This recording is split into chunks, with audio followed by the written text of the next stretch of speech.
Hi Sagittarius, this is Sir Jem Ini. Tingnan natin ang energy mo, Sagittarius. Tingnan natin ang iyong energy. Just a reminder, this may or may not resonate with you, so don't take it personally. This is just a guide. Sagittarius. Sagittarius. Ano ang energy mo?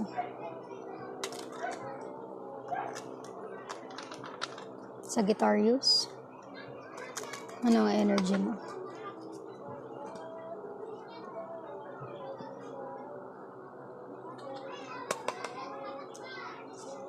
The Sun. Four of Swords. Knight of Pentacles. Siguro sa puntong ito, Sagittarius, nagkakaroon ng clarity sa buhay mo na parang dapat hindi ka na ma-stuck sa sitwasyon mo. Kailangan mo na mag-move forward. Siguro dumating na sa point ng buhay mo na kailangan mo na mag-take ng action, Sagittarius. Huwag ka na mag-antay sa wala. Kailangan mo na mag-decide. Kailangan mo nang kumilos.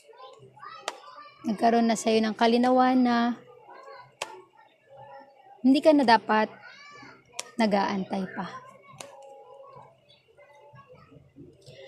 The Moon in reverse. Para hindi ka na malungkot. Mag-take ka ng action para hindi ka nag-iisa, Sagittarius. Mag-decide ka na para magkaroon na ng kalinawan sa buhay mo.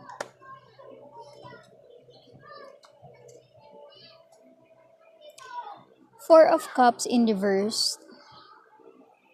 Kasi wala kang kailangan pamilian, Sagittarius.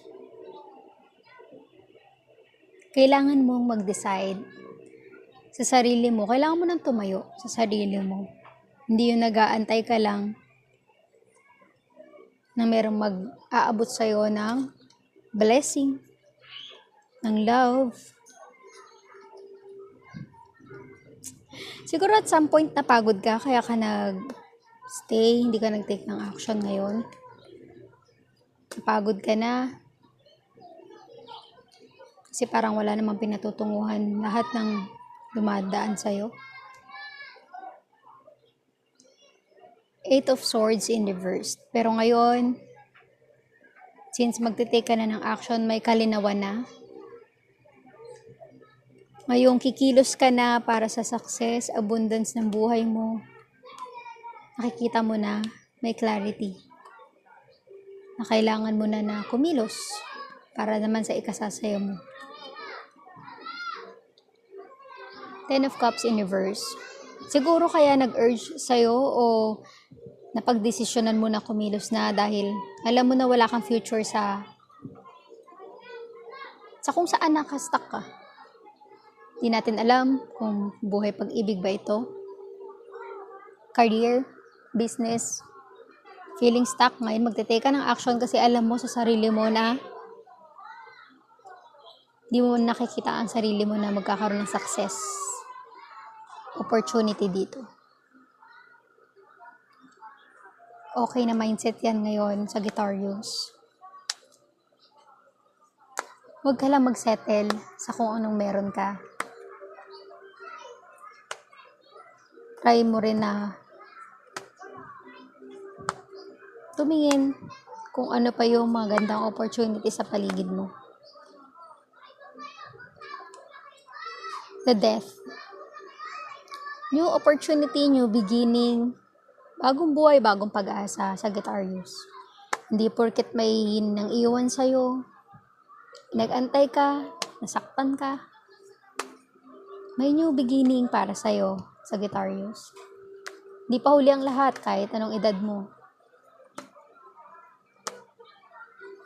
Ang new beginning and opportunity na dadating sa'yo, basta mag-take ka ng action, gawin mo kung ano yung gusto mong gawin.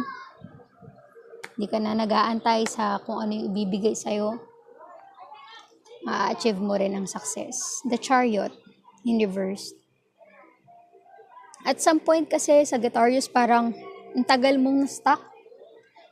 Ang tagal mo nag-stay sa sitwasyon mo. Tagal mo nag-antay.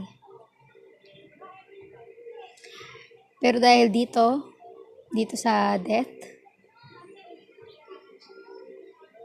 pag decided ka na magte-take ka ng action at gagawin mo yun, may new opportunity na dadating sa'yo. New beginning. Page of Swords in reverse. Kahit sa simula, di mo sure, hindi ka sigurado kung magte-take ka ng risk. May patutunguhan ba ito? Try mo lang, Sagittarius. Kasi nakikita ko na malinaw ang opportunity mo na ma-achieve mo yung success kaysa nag-aantay ka lang sa wala.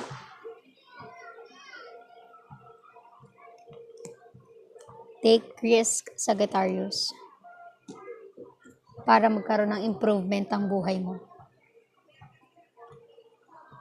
Thank you, Sagittarius. Salamat sa pakikinig.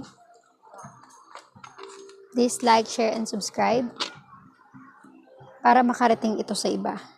Thank you, Sagittarius.